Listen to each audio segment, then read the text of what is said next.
موضوع اینه که همش تونله.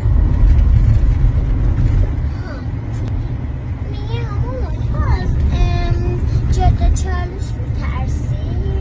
من از جاده چالوس نمیترسم. یکی این که رانندگی توش زیاد برام اوکی نیست، دو این که تهوع میگیرم توش، به خاطر همین. ترافیک هم هست، تنگم هست. آره تو اینا تا حالا تو جاده چالوس رانندگی نکردی یا؟ اونجوری که کامل خودم اینجوری نه. آره جانم.